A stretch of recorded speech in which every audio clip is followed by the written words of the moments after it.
Hello students, इसका remaining part हम देखते हैं। वाणिज्य कृषि का अगला प्रकार है विस्तृत वाणिज्य अनाज कृषि।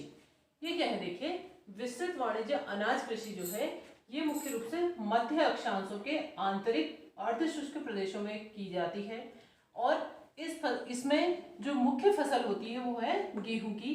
दूसरी चीज इसमें ध्यान देने वाली ये है कि जैसे इसका नाम है विस्तृत, यानी कि इसमें जो खेत होंगे वो काफी बड़े होंगे और जिसमें खेती में खेत जो है बड़े होंगे वहां पे हमेशा जो खेती की जाएगी वो यंत्रों के ही माध्यम से की जाएगी। यानी हम ये कह सकते हैं विस्तृत वाणिज्य अनाज कृषि एक ऐसी कृषि है जो एक बड़े खेतों में या बड़े क्षेत्र में की जाती है और जिसमें कृषि जो है वो यंत्रों के माध्यम से की जाती है। अब इसका हम इसके अगर क्षेत्र देखें तो विश्व में इसके जो प्रमुख क्षेत्र है वो है यूरेशिया का स्टेपीज, प्रेयरी, अर्जेंटीना का पंपास और बेल्ट जो है इसके प्रमुख क्षेत्र हैं।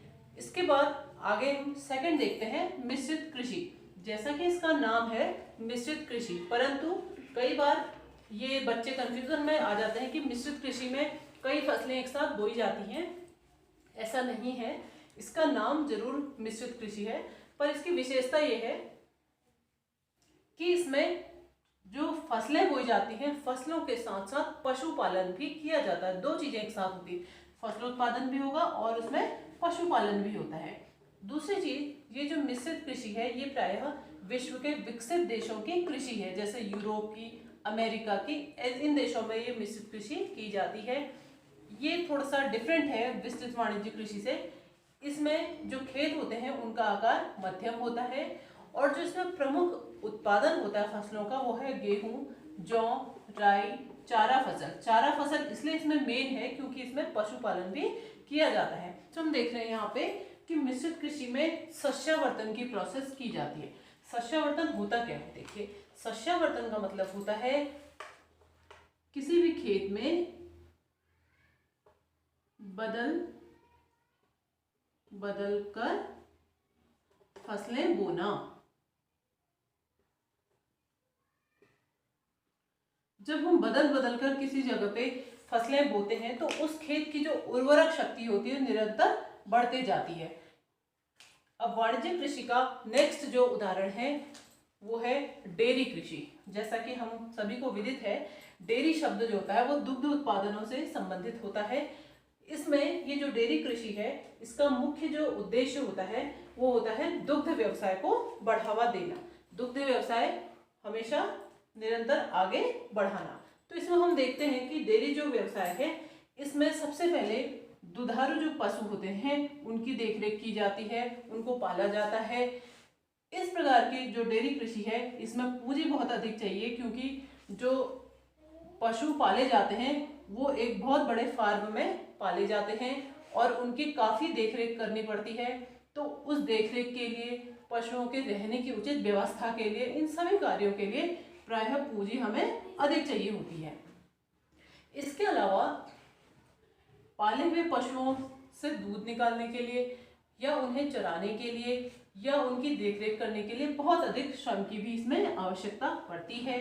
इसके अतिरिक्त पशुओं के विशेष देखभाल की इसमें व्यवस्था की जाती है, अर्थात उनके रहने के लिए उचित प्रबंध उस क्षेत्र में जहां दुग्ध उद्योग किया जा रहा है या डेयरी उद्योग किया जा रहा है वहां पे की जाती है।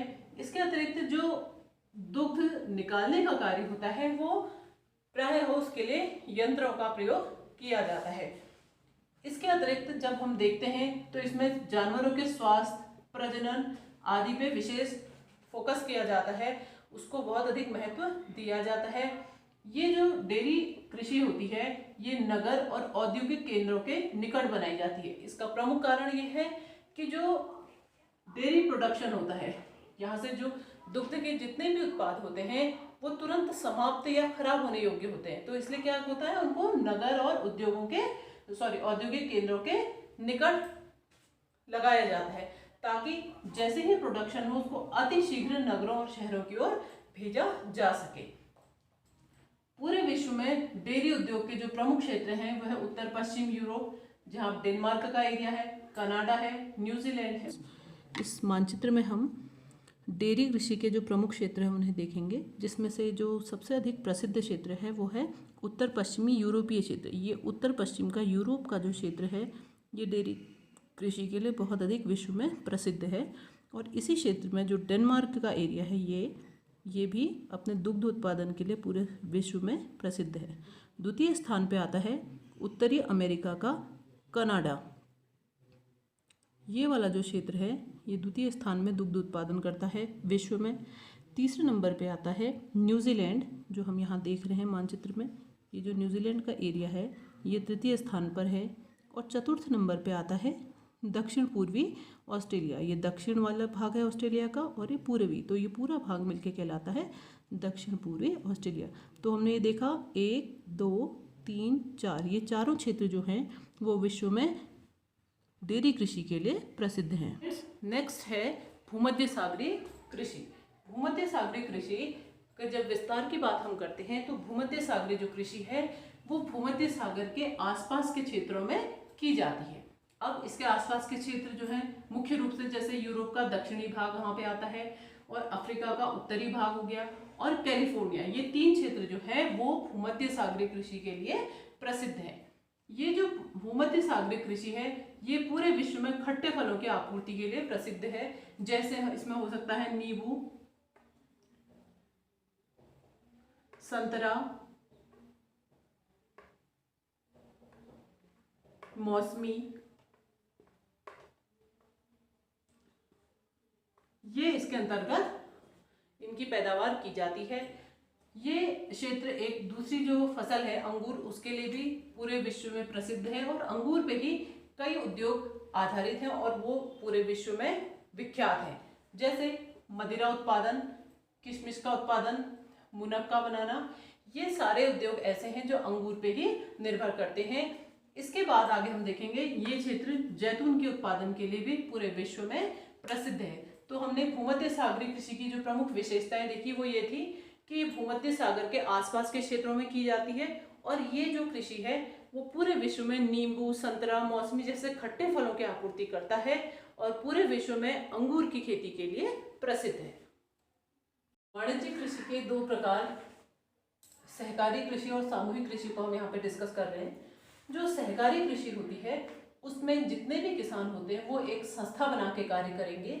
उस संस्था को बना के कार्य करने का एक प्रमुख उद्देश्य होता है कि कृषकों को अधिक लाभ प्राप्त हो।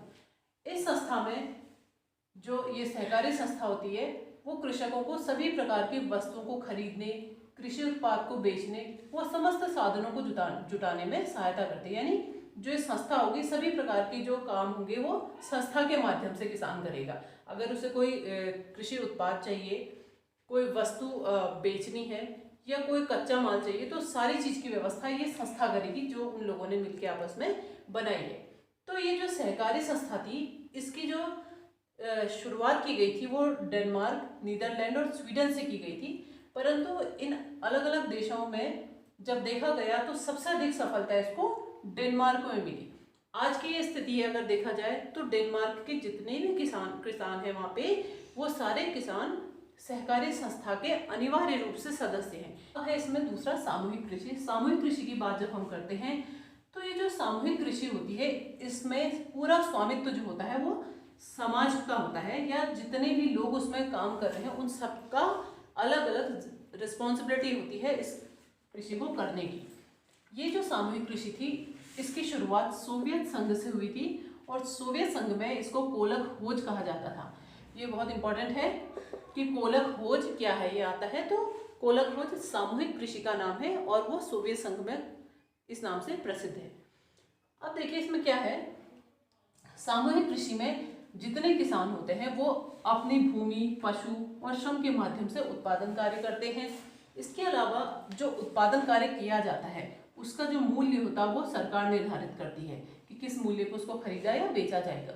जब उत्पादन पूर्ण हो जाता है तो उत्पादन होने के बाद सरकार उस वस्तु को ले लेती है और निर्धारित मूल्य पे बेच देती है।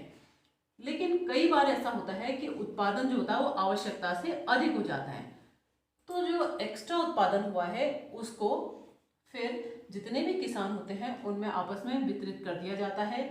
जो एक्स्ट्रा है वो सब बांट दिया जाएगा।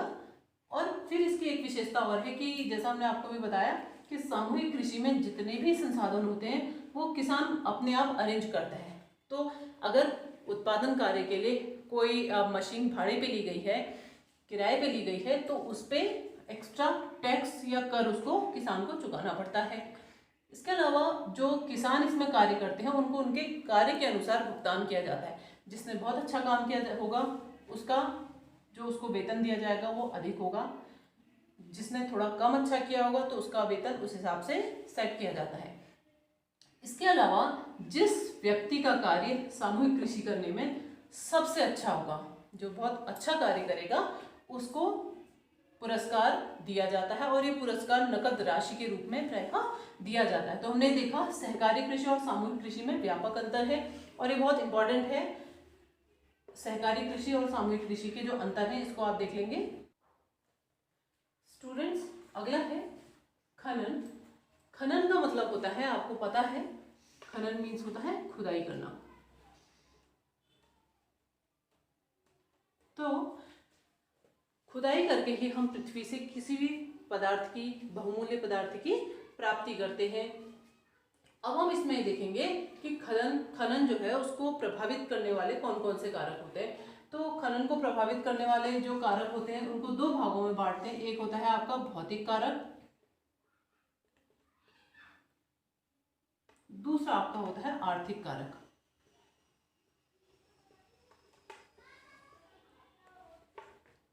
भौतिक कारक के अंतर्गत जो आते हैं उसमें खनिज के निक्षेप के आकार हो गए, उनकी श्रेणी और उनकी उपस्थिति को शामिल करते हैं। जो आर्थिक कारक हैं इसमें हम ये देखते हैं कि खनिज की मांग कितनी है, विद्यमान जो तकनीकी है वो कैसी है, या हमें देख सकते हैं पूंजी कितनी है हमारे पास, यातायात के साधन है नहीं है। इस प्रकार के जो कारक हैं वो आर्थिक कारक के अंतर्गत आते हैं। अब हम सेकंड देखते हैं कि खनन जो है इसकी विधियां कितनी हैं।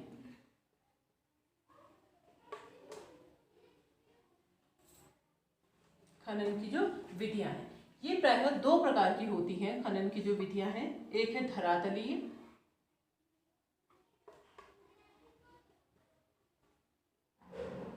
एक होती है भूमिगत।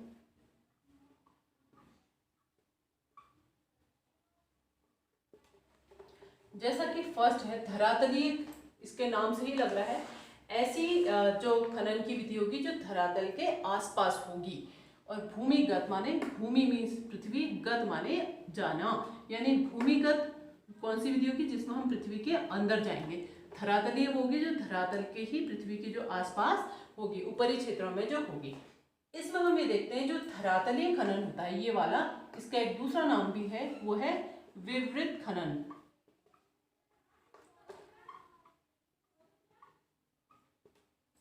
प्रायः ये जो होती है खनन का सबसे सस्ता तरीका होता है, क्योंकि इसमें सुरक्षा के ज्यादा उपायों की आवश्यकता नहीं होती। कारण यह है कि जो खनन कार्य किया जाता है वो धरातल के बिल्कुल ऊपरी भाग में किया जाता है। फॉर एग्जाम्पल, जैसे हमारी पृथ्वी है,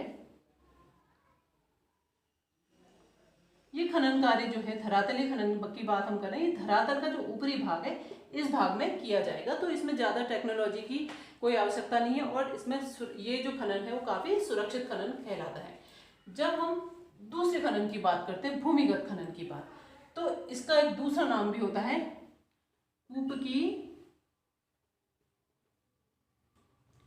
खनन विधि।